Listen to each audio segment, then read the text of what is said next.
Hello everyone. Let's start today's video with how the process of rearing is done.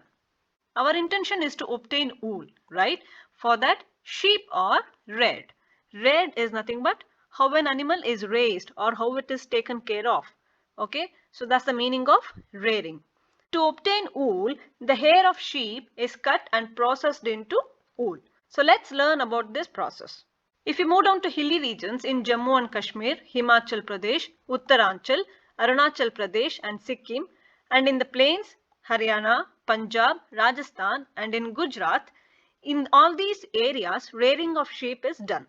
You can find various varieties of sheep. Okay. In all these regions, shepherds take their herds of sheep for grazing. Sheep are herbivorous. They prefer grass and leaves. In this picture, you can see herd of sheep grazing grass and leaves. Apart from grass and leaves, rearers also feed them mixture of pulses, corn, jowar, oil cakes and other minerals.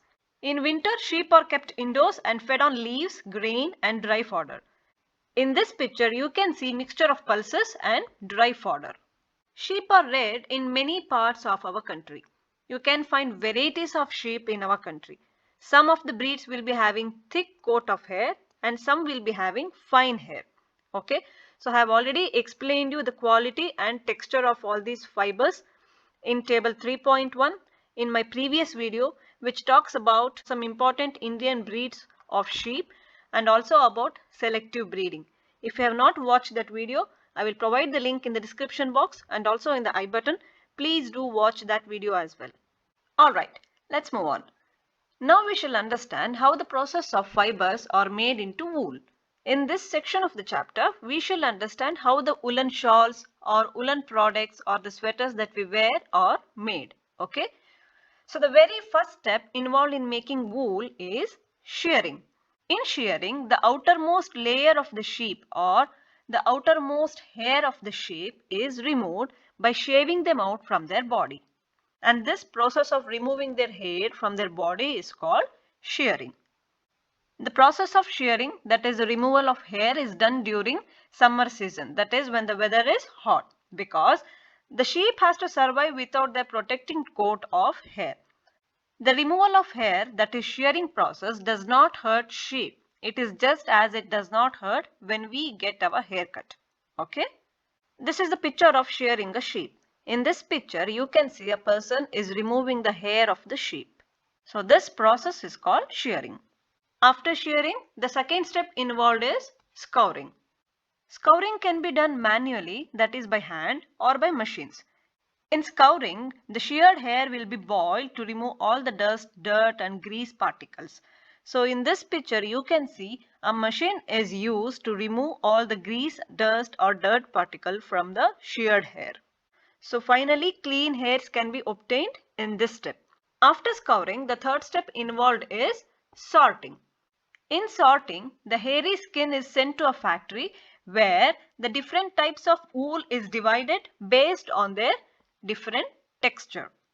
So, based on texture, we can get various qualities of wool.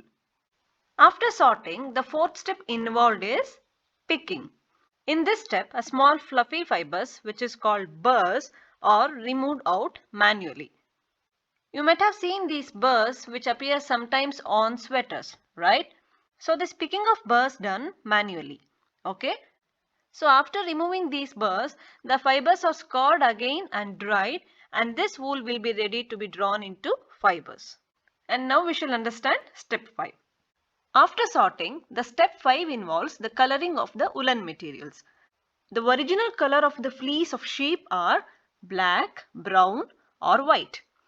If you want any other color, then you would have to dye it or you would have to color it. This picture tells you how the process of dyeing or coloring is done in the woolen mills. And the last step, that is step 6, is rolling. In this step, the fibers are straightened and the long fibers are made into wool for making sweaters and other woolen materials, whereas the shorter fibers are converted into wool rolls. Let's have a look at these figures. In this figure, you can see shearing of a sheep. And in this figure, you can see scouring in tanks, whereas this is a traditional method of doing scouring. Nowadays, machines are used for scouring, that you can see in this figure, and in the last figure you can see rolling of fibers into yarn. So I will quickly tell you this wool making process in short. Okay. In the first step, they will remove the fleece of the sheep, and that is called shearing. In step 2, the sheared hair is washed to remove dirt, grease or any dirt in it. Okay. So this step is called scouring. Then it is sent to factory for sorting, which is done based on texture. In the fourth step, burrs are removed and it is called picking. Later, fibers are colored and this step is called dyeing. And in the last step, longer fibers are converted into sweaters and shorter fibers are converted into woolen rolls. This step is called rolling. However, this whole process of rearing a sheep and process of making wool is having some occupational hazard. In any occupation, if a worker experiences any hazards or any risk by doing their job is called occupational hazard. Here also, in process of rearing a sheep and also in making wool, a worker experiences an infection called anthrax. This anthrax infection is caused by a bacterium and it majorly affects blood. Hence, it is also called as blood disease or Sortus disease. In this video, we have understood the whole concept of making wool, and in my next video, we shall understand the process of making silk. If you have enjoyed this video, please don't forget to give it a thumbs up and share this video with your friends, and please subscribe to the channel. I'll see you in my next video. Until then, bye bye.